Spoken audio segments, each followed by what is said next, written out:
Hello there, everybody. I'd like to say a big thank you um, to everybody that's. What's happened? Have I lost my picture, have I? Oh, that's better. Sorry about that. Um, Big thank you on the Theo Hayez story I did up there at Byron Bay. Um, I think it's, I don't know, several hundreds of hits. Several very nice comments about, I think I nailed it. I think I got it right. Um, Things like, nobody said anything about the tide. I did. Um, about his clothes. Now, the one thing I did say, which is right, but it sounded wrong, was that Theo's parents were giving back his clothes and his diary from the backpackers hostel, right? Not his clothes from the beach. They've never been found. Neither is his phone. And another little update there on Theo is that the private investigator come round here yesterday or the day before, and he picked up the car key, and I didn't even bother talking to him. I just left the key out there at the front door, and they just picked it up. Now, this car key that I found was 2.5 years after the fact that Theo disappeared. They reckon they've got a suspect, but I mean, I've been in the court game. Unless they've got something that they're going to find of Theo's in this guy's car or in his house, we really got nothing, because the guy's lost his keys on the beach at the same place. Like as I said in many other videos, you can have two, three, four car crashes on the same intersection, one day apart, 1 month apart, 6 months apart, and 2.5 years apart, and there's no way that they're related. So how they're going to find out who owns this guy's car key is very simply they take out the chip, they read the chip number, the serial number, and then they take the car key cut, design of that, and they run that through the brand of the car, and then they use that and they put the two together, and they should get back the registered owner's name. Now, if they go to the police, they're not going to tell the private investigators. The police are just going to say, New South Wales, thanks very much, see you later, bye-bye. And they've even admitted that to me. But if you go to Victoria or Queensland police, they will work with you. But New South Wales police have a different attitude, which is a known fact. Um, it's a funny thing how a lot of people condemn the Victorian police and the Queensland police, but when it comes to New South Wales police work with private investigators trying to solve an old case, they just don't. The private investigators tell me, I'm not making this up, this is what they told me, they don't get treated well. So why would they bother taking the key to the police? I'd be doing my own research like I do. And I think a lot of you know that I did all my own research when I said I'm the one to work out what tide the tide went out. 12:44 a.m. is when the tide turned, sorry, to come back in, which means Theo walked in the water between 12:10 and 12:45. If he walked out into the water, he would have got swept out in the last of the outgoing tide from the waves coming in, going north, hitting the rocks, then turning right and going out. He's walked out straight into it and away he's gone. So it's irrelevant about the car key to me. Mate, I've been taught by QC barristers and Christ knows what. I mean, it's irrelevant about the key. To me, it's irrelevant. But if they do find the guy, and if he did knock Theo off, or Theo is still alive and they find him, well, great, fantastic. I'll be more than happy. But the way how I read it, there's not much else there to do. Like they say, oh, but everybody else gave up, but one guy persisted, and the truth finally come out. Well, I hope that happens. I hope they do find Theo, and I hope he walks in the door and says, hi, Mum, hi, Dad, I'm home. But that's just a little update. So, but thank you to all the comments I had about good hard work, and you put your heart into it, and you went all the way up there, and the camera work on driving up around the roads. I read every single comment.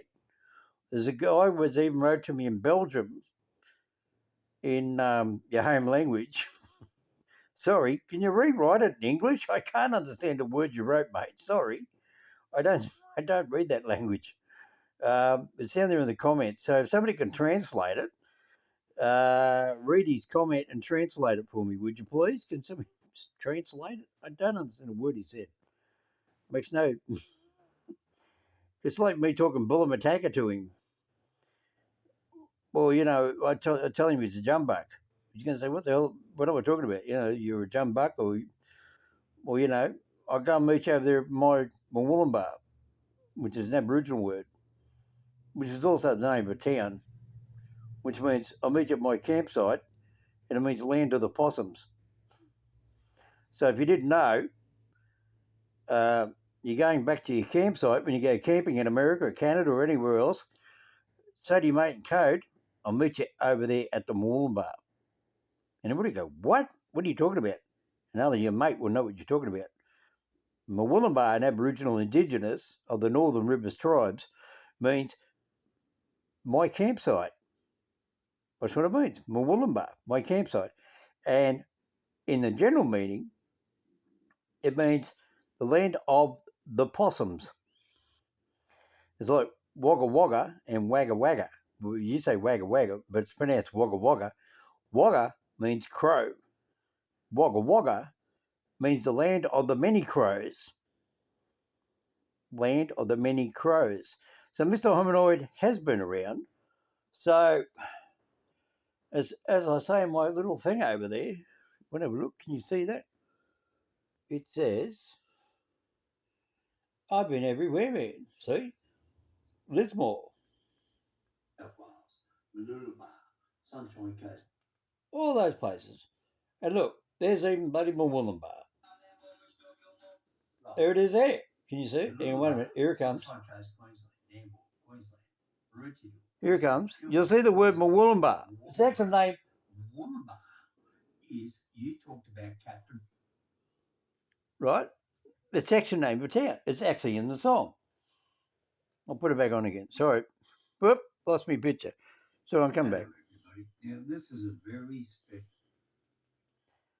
Here we go. I'll put it. Hang on.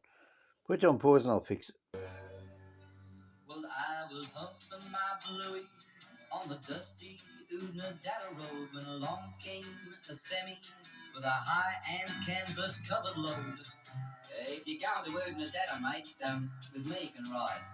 So I climbed in the cabin and I settled down inside.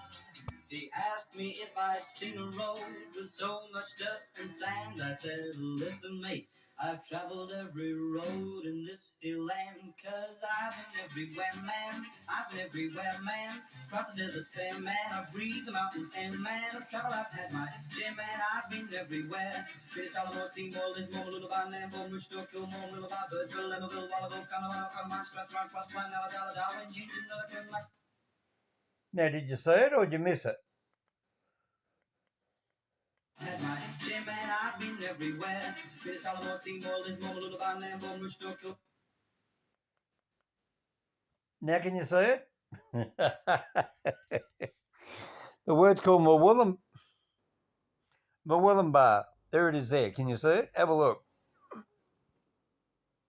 Murwillumbah. It simply means land of the possum and my campsite. So hopefully I'll see you at my Mawulumba there one day with you bunch of possums and just go down and enjoy a song. See you later, Mr. Hominoid. Make sure you share, like, and subscribe to the channel. Thank you, everybody else here joining up there on the channel. And sorry about being a dark video. It's pissing down rain. And it's 1 o'clock in the morning. And I just got a big shock when I read all those comments. I read them every night, but a whole bunch went in there. So I just thought, oh, geez, I better say something. So, Mr. Hominoid, good night and thank you. And it's nice to know because I travelled 900 kilometres. And when I got back, it took me 8 days in bed for my knees to unswell. I'm not a well bloke, Don't forget, Mr. Hominoid at Patreon. If you want to help me out there. And if you've got something that you want to get solved or something that you want to know about Australia, or even if you just want to know something, send me an email, send me a question.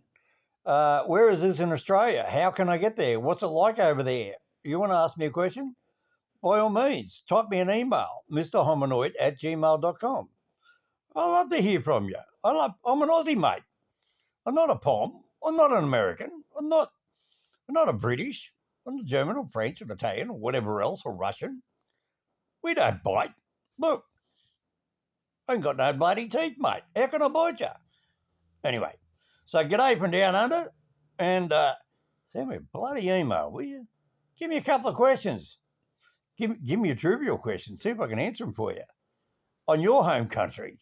And let's say I'll do a live stream, and I'll say, oh, I've got an email here. Somebody wants to know, do I know the capital of blah, blah, blah? I'll see if I know it. Probably won't, but anyway, I'll give it a go. I'll have some fun with you. Anyway, from Mr. Hominoid Down Under, 11 minutes. Good night from Mr. Hominoid@gmail.com.